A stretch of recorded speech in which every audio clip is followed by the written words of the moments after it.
That voice right there is, I consider him a friend now, have to be. Okay. Because of the work he's been invested in. Mm-hmm. You know, he's truly somebody whose life purpose is to serve justice and find justice for people in the community. That voice, that clip was from his Trade Secret Law Evolution podcast. I got to know this man through a friend, Jason Flum, from the Wrongfully Convicted podcast, and Jason and I have stayed in touch. Because I like to talk about the forgotten population, people who are behind bars for whatever reason, a lot of times injustice. You know, a lot of times they don't have the resources. They don't have the money to pay for the proper representation that could get them not behind bars. Sometimes maybe they got railroaded. A lot of times people are just wrongfully convicted. And this man has took it upon himself after hearing a conversation that was on Joe Rogan's podcast with someone else, and they spoke about somebody that I may be familiar with, Pierre Rushing, who's, I believe, from the Bay Area, from Oakland, someone who often has fraternized with the likes of Mr. F.A.B. They have actually done music together, and I found out that he was wrongfully convicted by a man who's a felon, who was an ex-felon at the time, known to have used crack cocaine, even prior to him identifying Pierre Rushing as a criminal who was convicted of murder. And this man, Jordan Grotzinger, decided to do pro bono work because he was so inspired by this story and he wanted to see the right thing done by Pierre Rushing. He works for a big law firm, so this is work that he doesn't have to do. Look at this guy, man. Look at that shirt. It looks simple, but I'm sure it cost a lot of money. He ain't just here by accident. Listen to that haircut he got. Look at the coloring he got. Suave. But this is probably one of the illest attorneys, trial attorneys, litigation attorneys, trade secret attorneys. He's done it all. Financial law attorney. He's done it all. He's probably one of the illest people you would want to have represent you, and I'm happy to have him this morning. Please welcome him to the show, the one and only Jordan Grotzinger. Ladies and gentlemen, Jordan! What's happening? I thought I was listening to the wrong show for a minute there. Did I switch my phone off? What happened? Oh, my goodness. Yeah, man, that's you, man. That's your life. I appreciate it, guys. And I'd like to start by just sharing some statistics which sort of give weight to why I got involved in this work. So because of those exonerations since 1989, there have been 27,200 years of life lost. Wow. And think about it, that's just the people who were exonerated. Right. Imagine how many are still sitting there and could be if they had the resources or the ability to find the evidence to get them out. It's just an incredible example of the imperfections of our system. And while, some would say it's the best system there is, and, I didn't write the Constitution. I don't know of a better one. But the bottom line is it's run by a bunch of human beings, and they make mistakes. Mm-hmm. And when you add it up, you're talking about 100 people a year and tens of thousands of years of life lost, which is incredible. That's incredible. You say it's ran by a bunch of people who makes mistakes, but I feel to believe a lot of these mistakes, so-called mistakes, are intentional. What are your thoughts on that? I agree, and I think Pierre's case is a good example of that. So if you don't mind, I'll tell a little bit about Please that. Do. Yeah, and it is funny to hear that Pierre and you are from the same neighborhood. Pierre is from Oakland. When I first read the case, I didn't realize we from. So I know I got friends in jail now that shouldn't be. So. Yeah, I'm sure you know some of the same people. He's an Oakland kid. He was actually working on a rap career when he was arrested in 2011, and essentially he was fingered by one person. Without this person, Pierre is not in jail. He is not convicted. This person was a 7-time felon, and what I'm saying is all in the court record already. He was known to use crack 4 to 6 times per day. He ID'd Pierre 3 weeks after the fact, after changing his description 2, arguably 3 times, and it almost doesn't do it justice to say changing his description. His description changed by 6 inches, 100 pounds, and skin color. Oh my gosh! Wow. So it's like he's describing a different person. Okay, no credibility at all. Oh, and he was paid $500 by the police after he testified. So that's the witness. That's the reason this man is in jail. Without him, there's no witness. There's no other witness. So let's just stop that right there. Okay. And think about the burden of, is there reasonable doubt that Pierre Rushing did this? Are you kidding me? Mm-hmm. But that's not the end of the story. There is no physical or forensic evidence connecting Pierre Rushing to the crime. I mean, which makes sense in light of what I just told you, right? Mm-hmm. The one witness said that the perpetrator's nickname was C.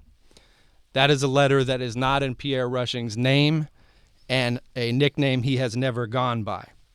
He had an alibi. He was with his girlfriend at his grandmother's house in the early morning hours when this happened. And I'll get back to that because it became important. This happened at about 3 or 4 in the morning on April 15th, 2011. He was at his grandmother's house with his girlfriend.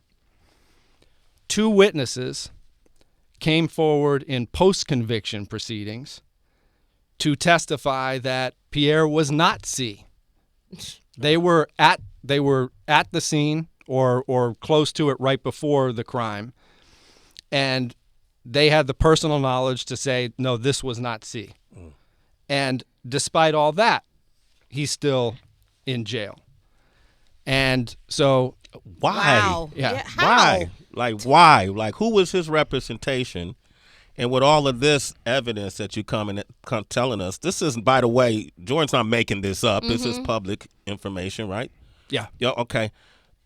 Why? Why hasn't there been any efforts to reverse the sentencing? There have been efforts, Okay. and some lawyers have done a pretty good job in post-conviction proceedings, and Pierre's missed a reversal really by the skin of his teeth on technicalities, and I mean, even the Court of Appeal recognized that there were some mistakes made. But he's gone up and down in state court, and now we're in federal court. We have a Ninth Circuit appeal that's still pending, so I have to be, somewhat discretionary in what I say and don't say. But we should get a hearing. We took over this case in January, I believe, and we should get a hearing this year. So hopefully we'll get the right result.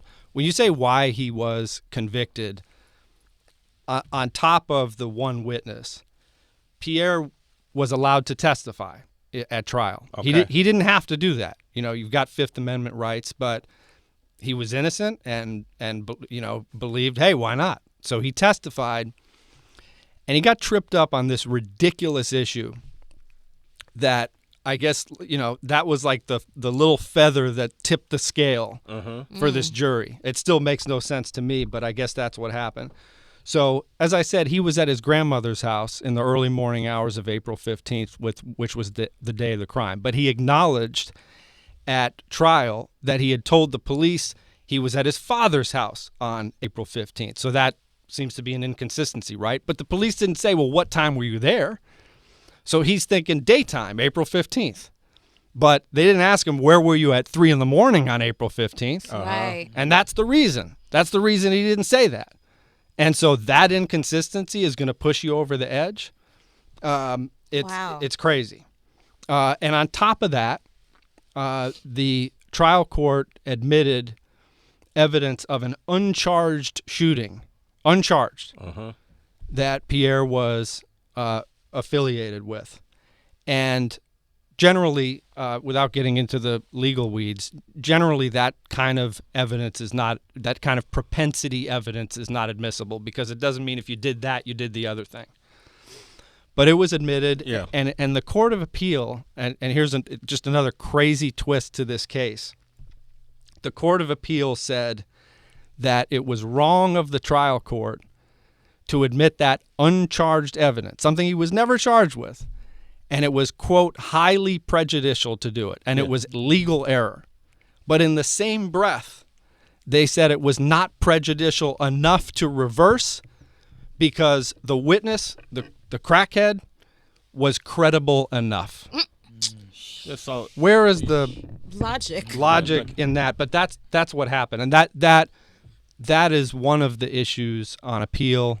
And a related issue is that the jury was given an instruction, a jury charge, that basically allowed the jury to judge Pierre's credibility in denying the uncharged offense, which he never should have had to deny anyway because it shouldn't have been admissible.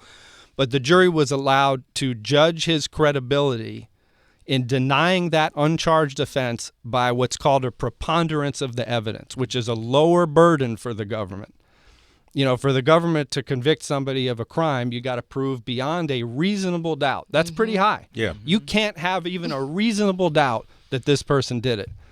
But there's a jury instruction that said, if the government shows by a preponderance of the evidence that he was lying about the first crime, then you can, gather. And so essentially that sort of shoehorned in the ability to jump to the logical conclusion, which if he's lying about that, he's lying about this. And so the wrong burden was used. And there's a lot of other legal errors. I don't want to get too much into the weeds, but it's an amazing story. Like I said to you before we sat down, Sway, it's one of these cases that it's like you read about in a novel or a movie or something. It does not make a lot of sense, but these cases are real. And based on all this evidence, and my belief that he's innocent, that's why we took the case, among other reasons. Well, I was going to ask you what made you take the case, because it ain't something you had to do, and I'm sure you see cases like this or you hear about cases like this you have in the past. I mean, being that you're sworn in as an attorney, do these moments disgust you? They do. And in terms of why I took the case, it's sort of an interesting story. Just about exactly 2 years ago, I think it was August of 2020, so it was really the thick of the pandemic. And everybody's kind of asking themselves existential questions, right? I was driving down Sunset Boulevard, and I was listening to Joe Rogan because he had two guests discussing a legal issue or legal issues. And those guests were Jason Flom, our mutual friend, and his friend, and now my friend, Josh Dubin, who's kind of a modern day Renaissance man. By day, he is a jury consultant and manager of high level boxers like Lennox Lewis and Andre Ward. But he tries pro bono wrongful conviction cases. He's he's an ambassador for the Innocence Project, and Jason was the first board member of the Innocence Project. So I'm listening to this podcast, and I didn't know who these guys were before that. And for 2 hours or however long the episode was, they were sharing their stories on these wrongful conviction cases and their work to get these people out.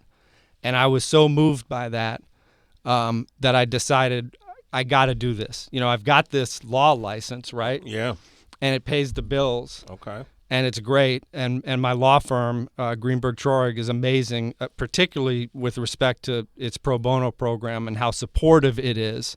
And that program is led by my sister from another Mr., Caroline Heller, who's a saint. So I'm listening to this, and I said, okay, I got to get involved in this work. And I got in touch with Josh and Jason on Instagram because it's the only way I knew how. And fast forward to a year and a half, 2 years later, we'd been in touch, and we'd started talking and kept saying, we got to do a case. And I took a death row innocence case in December or January, and I texted Jason. I said, hey, just want you to know we just took a death row case because of you guys, because of you talking about this. Jason Flom. Yeah, we just took a death row case, and I said to him, but I've got room for one more. So if you want to talk, let's talk, because Jason is probably the biggest activist in this space in the country. Yeah, no doubt. And he knows all the cases, and he features them on episodes of his great podcast, Wrongful Conviction. And as it happened, he was coming out to L.A., and we started to talk about what case made sense for us to take. And that's how we wound up with Pierre. And essentially, I went by 4 criteria, all of which were really designed to maximize justice. How do we get the most justice by taking one of these cases. So the criteria that I was considering were, one, I had to believe the person was innocent. You know, Okay. that's pretty basic justice. Two, I had to believe that an exoneration was achievable. Because tragically, some of them are not. You know, you just Even if they're innocent. even if they're innocent. I mean, there's some not great Supreme Court authority now that that undermines the rights of the innocent, and so it's not always achievable. These are hard cases, but I had to believe it was achievable. I wanted a client who had a lot of life to live. Yeah. Pierre is 33. How is he Wow. doing? I mean, you get to talk to him Yeah. often, right? I do. Yeah. And the short answer is remarkable. I don't know how a human being in that situation, Who's locked up who's behind bars. locked up, whose 20s were stolen from him, maintains his sanity or can carry on a conversation and even laugh sometimes. But he does. And it's a really remarkable thing. So we wanted a client with a lot of life to live. And again, tragically, some of these cases, you know, you're dealing with older folks. And Jason and I were talking, you know, the process of choosing one of these cases was very awkward for Yeah. us. Because, like, who am I to decide that? Who am I to say, oh, you get free legal representation from, you know, 9 lawyers at a global law firm for however long it takes? That's pretty great for people in that situation. Yeah. So it was an awkward exercise to figure out, you know, who gets the nod there. But again, for me, it was all about how can we maximize justice. So I thought another factor was the more life to live, the more justice would be served. Okay. And lastly, we did want to represent a person of color just because of the statistics. Yeah. You know? What can you identify those statistics you're speaking to? Well, Out of those 3,200 exonerations, plus exonerations each Right. year, how many of those are people of color? so there is, I got those statistics from the National Registry of Exonerations. You can Google it. It's a project that's supported by several universities, including the University of Michigan, and you can follow it on at Exoneration List on Twitter. So I actually looked that up yesterday, and while I can't hover my finger over this and show the stats, I'm gonna show you a graph from the Exoneration Registry's website, and it's broken into types of crimes like, you know, homicide, other crimes, sexual assault, and the red bar are the black folks. My gosh, the red bar is doubling. Who's the blue bar? They're the second most. Who's the blue bar? Blue is Let me see. I can look at it. I can't even You tell need your from the glasses. printout, but Okay. Someone So, closely affiliated with by Blue. it's crime by race and ethnicity of all crimes. Okay, I think who's the blue bar? I doesn't say who the blue bar. No, the blue bar. Let me see. Is white, black, Hispanic, and other. Black people are the ones who are mostly convicted. Obviously, we know that. We talk about these stats, but it's just that the disparity in it is just alarming. You know, Mike Muse, actually, you went to the University of Michigan, right? I did. Yes. Yeah. You want to jump in there?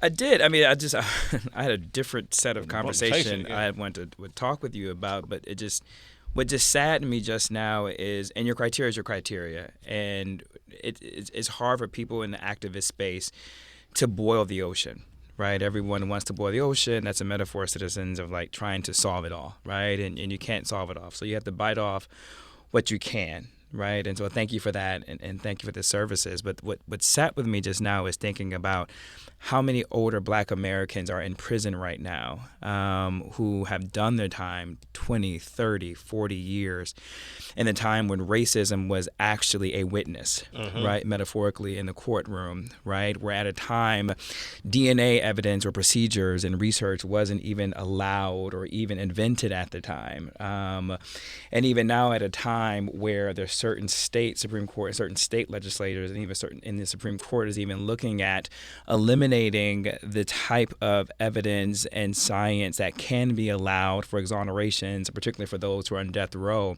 And so my heart just got heavy right now, just thinking about those individuals who won't be able to see the day of light because of that, and because there's just not a lot of people out there, because this work is expensive, and people who don't have the time to do the pro bono work, who aren't fighting for them, right? And so I think this morning's theme is about, before you got here, we were talking about the invisible, right? And so again, it's that invisible for me that saddens me, is that they're not the ones being attractive to look at for all the reasons. But I think, just if I can bring it to light. Great point. The one thing that you mentioned I found really interesting, we talk about a lot, in particular in the work that I do, is about advocating for judges and picking judges, right? And in audience, what I talk about is that, and what you just highlighted so poignantly was the opportunity. I always say that judges have so much power, and it's important that we elect them the right ones. Now, every judge that in this situation, some may be appointed, some may be elected, but those that we can elect, they give the jury instructions. And I always talk about how those jury instructions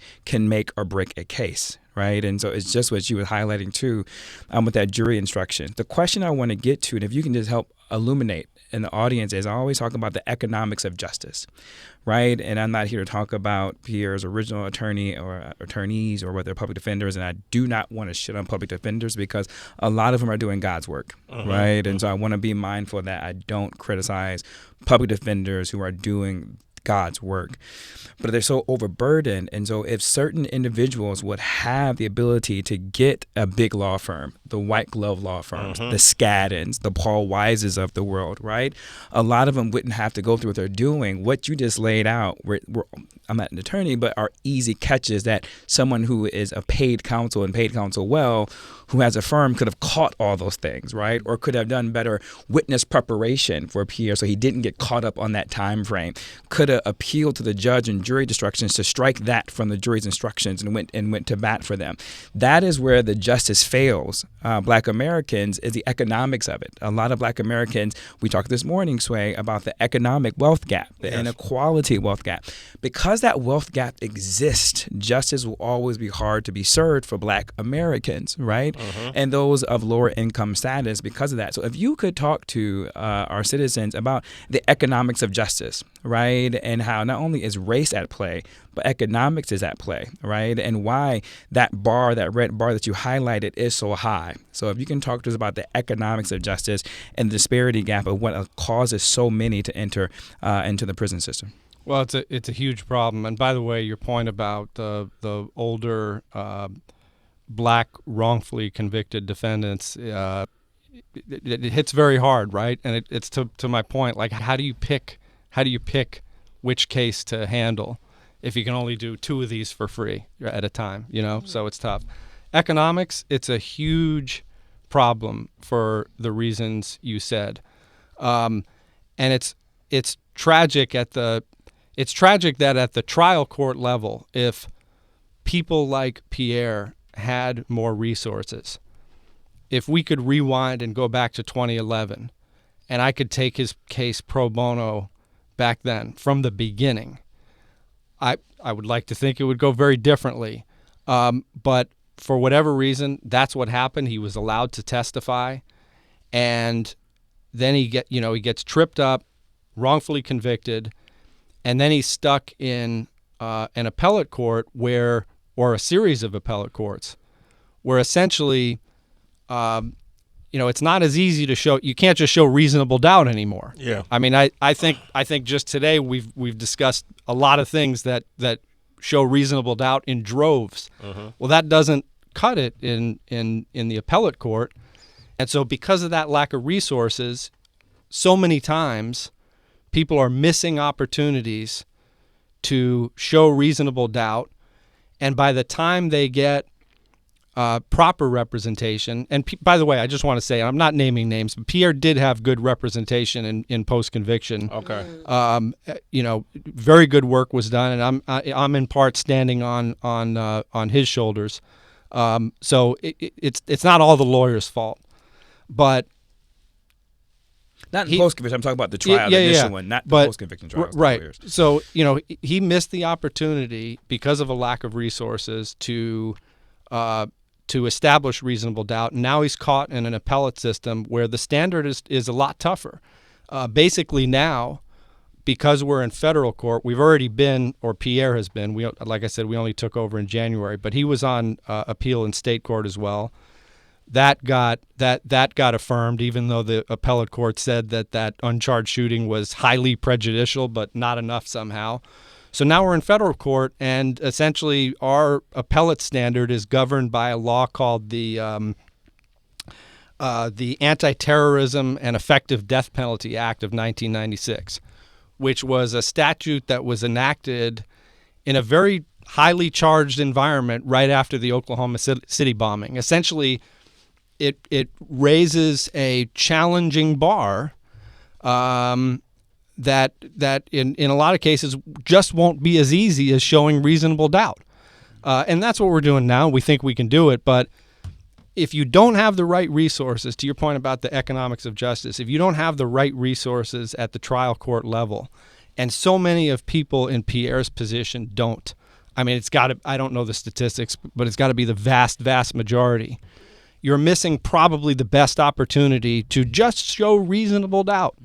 Uh-huh. And then you're stuck in the wheels of justice, which grind really slow. We're 11 years into this thing, but 11 years? He was convicted. Wow. He was convicted in 2011. This is Jordan Grotzinger. You can follow him. What's your social real quick while we have you here? It's Instagram is at Jordan Grotzinger. More importantly, Pierre is at Justice for Pierre Rushing. He's got an Instagram. He has his Instagram? Yes, he does. Oh, okay. Yes, right. he does. At Justice for Pierre Rushing. How do you spell Rushing? Rushing. There it is. Yeah. And that's so interesting, Jordan, that you bring this up. Thank you so much for today, because somebody like me, I live in New Jersey. I would have never known about this, or maybe I would have found out about it working from here. And just hearing everything that you're saying is like, wow, what can we do? So it brings me to Justice for Pierre Rushing, because as you were talking, I started to look up this case, and I see change.org asking people to sign. And I'm always confused about things like that, to be honest with you. I don't know how that helps a Pierre. Can you tell us, or tell me at least, if I sign something for his justice, how does that help you guys in his appeal or things like that? Mm-hmm. There are, we're handling this case for free. And I've got a large team at Greenberg Traurig that is working on Pierre's case for free, and I want to say their names, and I'd like to do that before we finish.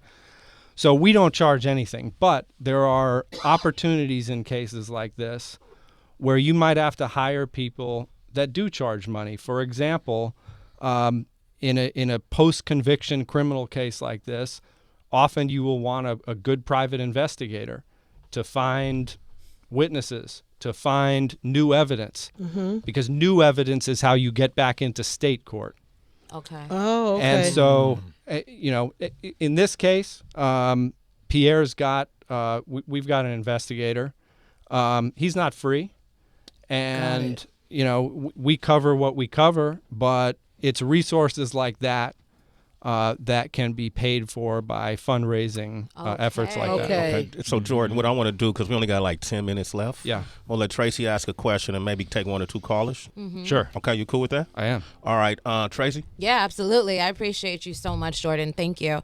A lot of people tend to side-eye, have a level of suspicion when it comes to lawyers. As powerful as attorneys are, it's that same power that can create some discomfort around folks. And of course, we know there can be a lot of bias that we all carry. And through the years, as we have progressed as a society, as we've seen these attempts at a racial reckoning of sorts, I'm wondering, have you had to have some tough conversations with attorney friends? Have you seen like a change in the way some of your attorney community peers have switched their lens on justice? You mean based on the handling of these kinds of cases? Exactly. The short answer is yes. We are trained to be skeptical we are trained to be paranoid because often our job is to protect clients from risk. And so, yeah, I've had a lot of colleagues say, well, how do you know? How do you know? And I told you what the evidence is. I wasn't there, but I will say two things. I wouldn't have taken this case if I didn't believe he was innocent. Okay.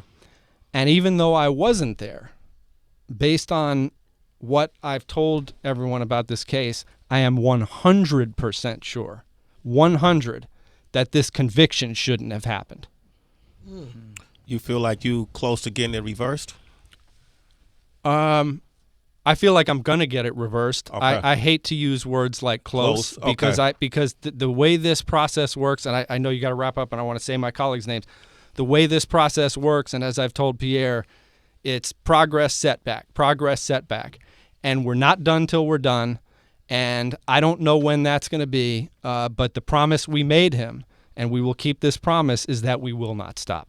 Who are these names you want to mention? So I've got a large team working on this case who have spent hours and hours for free. Jennifer Serpinant, Todd Pickles, Andrea Carmona, Guggen Sandhu, Vanessa Palacio, and Ben Wood. And let me just say a quick word about Ben Wood. Ben Wood is a young lawyer in our New York office who took ownership of this case, who was brilliant. Basically, I stood on his shoulders for this Ninth Circuit brief. Remember him. He's going to be a star. Okay. I'm going to take one big round of applause for this guy, Jordan, man. I love the work Shout out you to did. your Stand team, up. your coworkers. Shout out to them. I want to take one caller. Lauren, go ahead, Lauren, if you don't mind. Quick question, quick answer. Go ahead. Hey, Lauren. She's in Florida. She's in Florida. Hi, good morning. Good morning. Jordan, first of all, thank you. Thank you for bringing this to such an incredible stage. I could speak to you for an hour at least, so I just want to ask you one question, if you don't mind. It is my understanding that the federal government has a 97% success rate when it comes to convictions. Do you believe, if that is true, that part of it is due to the fact that they basically write the laws, they make up the laws, and they can create our corridor, shall we say, of justice? Well, two things. One, this was not a federal conviction. This was a state conviction. It's just a federal appeal because we already had our state court appeal. So that statistic does not apply to this case. Two, and I've not worked for the government, but I believe that generally federal prosecutors are known to perhaps exercise a little more discretion with the cases they take. And so they're more careful to pick cases that they can win. I think that's the primary reason for that statistic. Okay. Lauren, thank you for your question. You're a citizen? I'll sway in the morning. Let me take one more since I got you here, man. Yeah. It's free Wiggle advice. it in, man. Man, it's free advice. All right, Jared from Denver is on Y'all subscription this month getting you a lot. Come on, man. Consultation. top law firm in the country. Yeah. Free advice. Consultation. He's doing pro bono more than he knows. $5.99 for your app. Yes. We love you, Jordan. All right, Jared, go ahead. What's your question? Jordan's like, wait a minute. Hey, no, Jordan, this is Jared, Sway, hey, Heather, Tracy G. Hi. Good morning, everybody. I'm Hey, actually an attorney myself, Yep. so I can appreciate what you're doing. My question is not necessarily about the wrongly convicted, but what about those that are convicted for nonviolent crimes, especially, drug charges that affect the black community more, and they are now gatekept and prohibited from joining into the legal marijuana industry that is generating billions, which would then, help them with that economic access that you've been talking about. I mean, I think it's outrageous and hypocritical, right? Especially given the laws today and the direction this is going and where it's going to end up. Nobody, it's insane to think of anyone in jail for some nonviolent marijuana offense. It makes no sense in 2022. Thank you for your call, Jared. Heather, I know you got to go to Urban View. I do. You guys can hit me up. I'm at the Happy Hour WHB on Instagram. Okay, cool. Mike Muse, you close it for us. All right, cool. One to Jared and to you. To Jared and everyone who's listening, there are states now that have this what's called the social equity program. So if you are interested in getting in the cannabis space, and you know someone who has a non-violent marijuana conviction through the social equity programs, you are allowed now to participate. Now, I'm not going to get into the merits of the social equity programs. I have a lot of issues with some of it, but at the end of the day, they are allowing individuals who do have that. So make sure you look at your state to see if they have a social equity program. One, I just want to salute you for all the work that you're doing. I really feel like Pierre is going to get off. I just feel like with the work that you're doing and your incredible team and your staff, I'm very confident in your ability. So thank you for the fight that you're doing with that one. For individuals who may not be able to contact you or may not get in touch, or people I'm sure have listening and curious if their loved ones have opportunity for post convictions, what would you say? What advice would you give them as they are seeking some type of counsel that they can have? What should they look for to determine if they have a good case to help them help their attorneys focus on? The American Bar Association has a great program where it vets cases and refers ones that appear to have merit to law firms like ours, and that's how we got the death row case, for example. So the bar associations are a good resource for that. And when they think the case is viable, they make pretty good efforts to go out and find lawyers to take the cases pro bono. Wonderful. Jordan, give Jordan a round of applause, man. Woo! Thank you. Jordan Grotzinger, what do you want to leave people with? Like, what can people do to help with this case in particular, or what is your purpose for doing this press tour? So it actually wraps into my thanking you. I want to thank you because by talking about these cases, it gets people involved. But for my coincidentally listening to Jason and Josh, who I didn't know who they were in 2020, but I happened to tune in that day and listen to them, and that's the reason I'm sitting here. That's the reason Pierre Rushing has free lawyers at a global law firm. And so the ripple effect is real. I am living proof of it right here. And so I just want to thank you guys for raising this issue. I'm glad you're going to do it regularly, because if you can inspire just one law firm or one lawyer to say, hey, I want to do that too. I want to use this license of mine.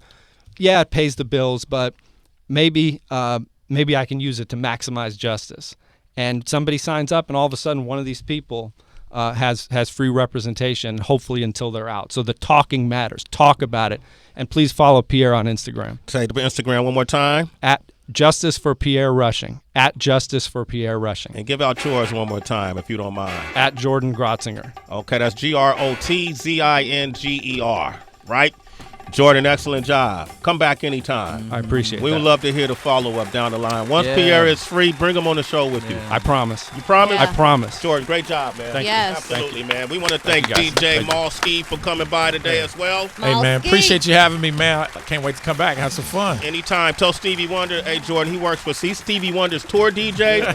He's the Los Angeles Rams DJ. He got a Super Bowl up ring. in the corner at SoFi? Yes, sir. it. Oh, you been to a game? Yeah, Come on. That's him. Yes. I know the stage up there in the corner. Yes. And he would love to DJ your office parties coming up. Yes. There you go. Sway gets 20%. Holidays around the corner. Let's do it. I don't want nothing. I'm in it. Let's do it. Let's I don't need no definitely do it. percent. You keep the money. I got something else for you. Gotcha. All right.